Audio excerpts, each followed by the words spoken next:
بسم اللہ الرحمن الرحیم۔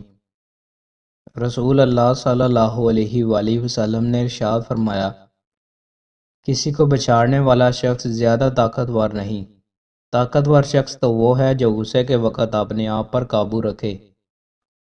رسول اللہ صلی اللہ علیہ وآلہ وسلم نے ارشاد فرمایا، اتنا عمل کرو جس کی تم طاقت رکھتے ہو، کیونکہ بہترین عمل وہ ہے جو ہمیشہ ہو اگرچہ کم ہی ہو۔ رسول اللہ صلی اللہ علیہ وآلہ وسلم نے ارشاد فرمایا، مومن دوسرے مومن کے لیے عمارت کی مانند ہے، جس کا ایک حصہ دوسرے حصے کو مضبوط کرتا ہے۔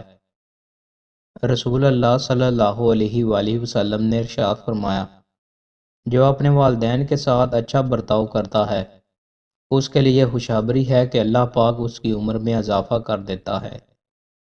رسول اللہ صلی اللہ علیہ وآلہ وسلم نے ارشاد فرمایا، مالداری دنیاوی ساز و سامان کی زیادتی سے نہیں ہوتی، بلکہ اصل مالداری تو دل کی بے نیازی اور آسودگی سے ہے۔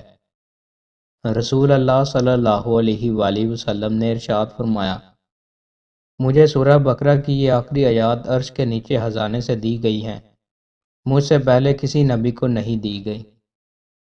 رسول اللہ صلی اللہ علیہ وآلہ وسلم نے ارشاد فرمایا، اور جان لو کہ نماز تمہارا بہترین عمل ہے، اور وضو کی حفاظت صرف مومن شخص ہی کر سکتا ہے۔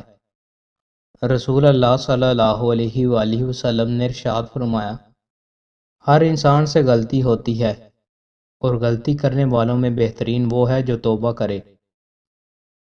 سیدنا ابو امامہ رضی اللہ تعالیٰ عنہ بیان فرماتے ہیں کہ میں رسول اللہ صلی اللہ علیہ وآلہ وسلم کے پاس حاضر ہوا اور عرض کیا، مجھے ایسی چیز افضل عمل کا حکم دیجیے جو میں آپ سے خصوصی طور پر حاصل کروں، اس پر عمل کروں۔ آپ صلی اللہ علیہ وآلہ وسلم نے فرمایا، روزہ رکھا کرو، کیونکہ اس جیسی اس کے برابر کوئی چیز نہیں۔